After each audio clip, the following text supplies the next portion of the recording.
नमस्ते, मैं हूं सुरेश कुमार एकलवे और आप देख रहे हैं हिंदुस्तान न्यूज एंड टिप्स। धूर्त मुल्ला पॉलिसी किस हद तक जा सकती है, ताजा खुलासा उसका पक्का सबूत है। यह तो दुनिया जान चुकी है कि पाकिस्तान भारत के खिलाफ हाइब्रिड युद्ध चला रहा है। हाइब्रिड युद्ध सैन्य रणनीति का एक सिद्धांत है जिसके तहत पारंपरिक युद्ध के जरिए नहीं बल्कि साइबर अटैक, कूटनीति और फेक न्यूज का इस्तेमाल करके किसी देश को निशाना बनाया जाता है। मगर भारत को नीचा दिखाने और उसे अस्थिर करने के लिए पाकिस्तान इतना गिर जाए कि अपने सदाबहार कहे जाने वाले मित्र चीन के तानाशाह को अगवा करने या मारने का प्लान बना ले। यह सुनने मात्र से ही मदरसा मुल्क पर सुसु करने का मन करता है। अब जो खबर आ रही है उसके मुताबिक दिसंबर 2020 में चीनी तानाशाह शी जिनपिंग का पाकिस्तान दौरा रद्द होने के पीछे एक बड़ा कारण मौजूद था। आपको बता दें कि सितंबर 2020 में शी जिनपिंग ने अपनी पाकिस्तान यात्रा का कार्यक्रम अचानक से अनिश्चितकाल के लिए स्थगित कर दिया था।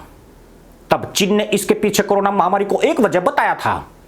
मगर अब जो जानकारी निकलकर सामने आ रही है उसके मुताबिक पाकिस्तान की खुफिया एजेंसी आईएसआई और आतंकी गुटों ने मिलकर बेहद खौफनाक प्लान तैयार किया था, जिसके तहत शी जिनपिंग की पाकिस्तान में हत्या या अपहरण की पटकथा तैयार की गई थी। मगर चीन की खुफिया एजेंसी एमएसएस को इसकी भनक लग गई, जिसे देखते हुए चीन ने अचानक से अपने तानाशाह की पाकिस्तान यात्रा टाल दी। इस पूरे मामले पर आगे बात करने से पहले यह भी जानना जरूरी है कि पाकिस्तान में विदेशी राष्ट्र प्रमुख और राजनयिकों पर पहले भी इस तरह के हमले और हत्याएं हो चुकी है। इस डर से कई देशों के नेता पाकिस्तान आने से परहेज करते रहे हैं। पोलैंड ऐसा ही एक देश है जो पाकिस्तान की खौफनाक साजिश का शिकार हो चुका है। 28 अक्टूबर 1970 को पोलैंड के राष्ट्रपति मैरियन स्पिखेलेस्की 5 दिवसीय यात्रा पर पाकिस्तान पहुंचे थे। उनके प्रतिनिधिमंडल में उनकी पत्नी बारबरा, उप विदेश मंत्री उनकी पत्नी और अन्य अधिकारी शामिल थे। तब पाकिस्तान में तानाशाह याह्या खान की सल्तनत थी। उन दिनों पोलैंड सोवियत यूनियन के अधीन था, जहां कम्युनिस्ट की सरकार थी। मैरियन स्पिखेलेस्की पाकिस्तान की यात्रा करने वाले पोलैंड के पहले राष्ट्रपति थे, लेकिन उनकी यह यात्रा पोलैंड के लिए कभी न भूलने वाली यात्रा बन गई। 28 अक्टूबर को शुरू हुई 5 दिवसीय यात्रा के पहले 4 दिन शांतिपूर्वक गुजरे थे, इसलिए पोलैंड के राष्ट्रपति और अधिकारी मुल्ला मुल्क में सुरक्षा को लेकर आश्वस्त हो गए थे। 1 नवंबर को पोलैंड के राष्ट्रपति और उनके प्रतिनिधिमंडल को इस्लामाबाद एयरपोर्ट से कराची जाने के लिए अलविदा कर दिया गया।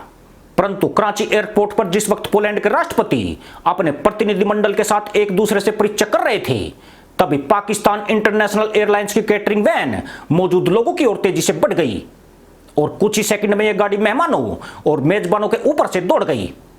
यहां मौजूद अधिकांश लोग इसकी चपेट में आ गए। राष्ट्रपति मैरियन इसलिए बच गए थे क्योंकि वे कुछ ही दूरी पर खड़े थे, मगर पोलैंड के उप विदेश मंत्री जगफ्रेड वेलनिक समेत 4 लोग मारे गए। यह किसी विदेशी राष्ट्र प्रमुख पर पाकिस्तान में वह सबसे बड़ा हमला था। वह पाकिस्तान की जाहिल कौम का कट्टरपंथी मुल्ला मोहम्मद फिरोज अब्दुल्ला था, जिसे 14 जुलाई 1971 को फांसी दे दी गई थी।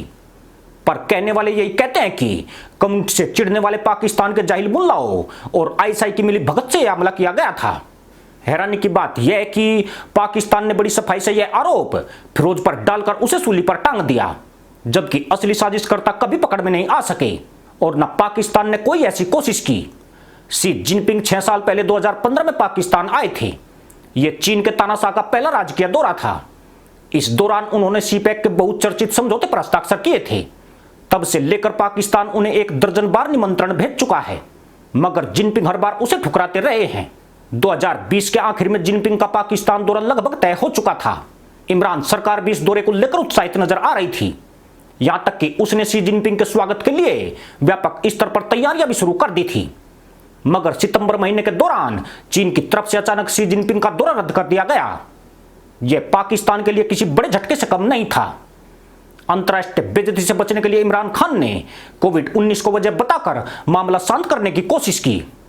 चर्चा यह भी चली कि चाइना पाक इकोनॉमिक कॉरिडोर में असीम सलीम बाजवा के भ्रष्टाचार की वजह से जिनपिंग गुस्से में आ गए हैं। इस कारण उन्होंने अपनी पाकिस्तान यात्रा को टाल दिया है। अब जबकि पाक मीडिया में ऐसी खबरें आई हैं कि जिनपिंग की यात्रा के दौरान बड़ा हमला होने की संभावनाएं थी, तो शक की सुई खुद ब खुद आईएसआई और उसके आतंकी गुटों की ओर जाती है। कहा जा रहा है कि 1 नवंबर 1970 की पुनरावृत्ति चीन के तानाशाह शी जिनपिंग के साथ होने वाली थी। पाकिस्तान में उनके ऊपर किसी बड़े हमले की साजिश रची गई थी। यहां तक कि उनके अपहरण करने का खौफनाक प्लान तैयार किया गया था। यह किसने किया था और इसका असली मास्टरमाइंड कौन था, इस मामले में कितने लोगों को अरेस्ट किया गया, ऐसी बातें पाकिस्तान में नहीं होती है और न कभी असली दोषी सामने आ पाते हैं। दरअसल पाकिस्तान की यह साजिश बहुत ही बड़ी थी। जून 2020 में पूर्वी लद्दाख की गलवान घाटी में चीन और भारतीय सैनिकों की झड़प के बाद युद्ध जैसे हालात बन गए थे। पाकिस्तान दोनों देशों के तनाव का फायदा अपने हित में उठाना चाहता था। कहीं न कहीं उसका मकसद शी जिनपिंग पर हमला करवाकर उसका दोस्त बलूचिस्तान लिबरेशन आर्मी के ऊपर मढ़ना था। बलूचिस्तान लिबरेशन आर्मी पहले भी चीनी नागरिकों को निशाना बनाती रही है। पाकिस्तान आरोप लगाता है कि बलूचिस्तान के अलगाववादियों को भारत आर्थिक मदद मुहैया कराता है। यानी धूर्त मुल्ला पॉलिसी के तहत शी जिनपिंग को बलि का बकरा बनाने की तैयारी थी। अगर आईएसआई अपने मंसूबों में कामयाब हो जाती तो बलूचिस्तान के मुद्दे पर अंतर्राष्ट्रीय स्तर पर भारत को घेरने में मदद मिल जाती। साथ ही जिनपिंग पर हमले में भारत को दोषी बताकर दोनों देशों में युद्ध भड़कने के आसार भी बन जाते। यूं भी गलवान घाटी की झड़प के बाद भारत गुस्से से लाल पीला हो रहा था। पाकिस्तान चीन भारत के तनाव में आग में घी डालने की बड़ी रणनीति तैयार कर चुका था। बताया जाता है कि चीन की खुफिया एजेंसी एमएसएस को पाक खुफिया एजेंसी आईएसआई की साजिश का पता चल गया, जिसके बाद आनन फानन में शी जिनपिंग का पाकिस्तान दौरा रद्द करने की घोषणा कर दी गई। हालांकि यह तमाम जानकारी चीनी नागरिकों की बस पर हुए हमले के बाद सामने आई है।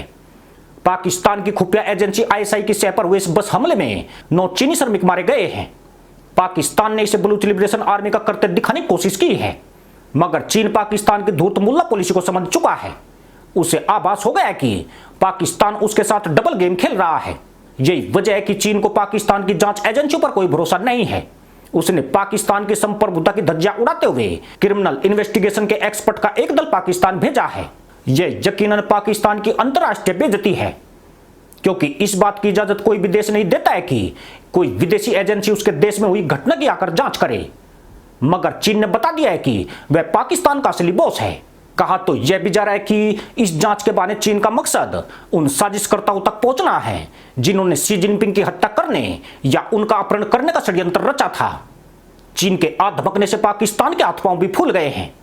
यूं भी यह कहावत बिल्कुल खरी उतरती है कि दूसरों के लिए गड्ढा खोदने वाला भी खुद उसी में गिर सकता है। पाकिस्तान ने भारत को बदनाम करने का जो षड्यंत्र रचा था, अब पाकिस्तान खुद उसी में उलझ गया है।